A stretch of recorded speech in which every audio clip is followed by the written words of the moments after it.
Stoicism. What is that? Well, imagine that you're walking down the street and someone on the other side of the street suddenly calls you a very rude name. Instead of getting angry and yelling back at him an equally rude name, you just tell yourself that this is fine and keep walking on. But then suppose that 5 seconds later, that same person has now crossed the street, walking about a foot away from you before punching you in the face. Now, you don't then just get back up to go and punch him back in the face, but instead you tell yourself again that this is fine and keep moving on. But then 5 minutes later, you see your wife sitting on a bench, Kissing, with the same name, calling anger issues bastard. So what do? Barge into the scene and start calling them both rude names while simultaneously punching the shit? No, you simply tell yourself that this is fine and keep moving on. This is Stoicism. It's essentially a philosophy that says to endure pain or hardship without the display of feelings and without complaint. Or in other words, if something is hard, just deal with it.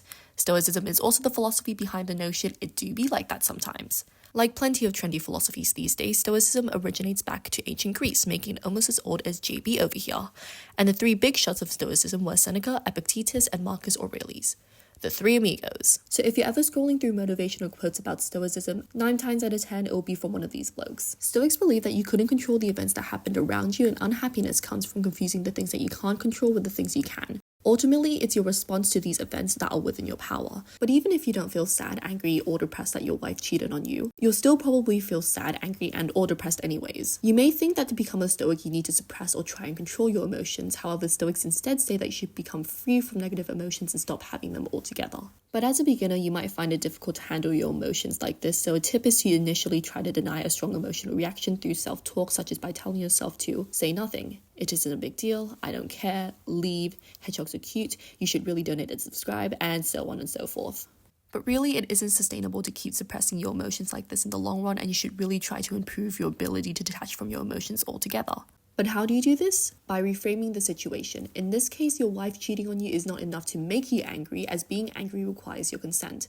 According to Epictetus, if these external events make you feel a certain way, you're essentially a slave to those things, and the only way of freeing yourself from this enslavement is by controlling your emotions by, step 1, accepting your negative emotions as a logical response to something that needs to be addressed, which is your wife cheating on you. Step 2, examining the situation by finding the source of these emotions and what about it makes you feel that certain way. Are you angry at this betrayal of trust? Think about why you care about the loyalty of a cheater in the first place, and recognize that you can't control the actions of your wife. A Stoic would say that your wife acted not maliciously, but rather in error to you and herself unknowingly. Instead of hating her, you should have pity on her, since she's practically a child who doesn't have the wisdom to do any better. And step 3, instead of throwing blame for the situation, take action that's not motivated by passion and rage, but is instead based in reason and knowledge, such as filing a divorce.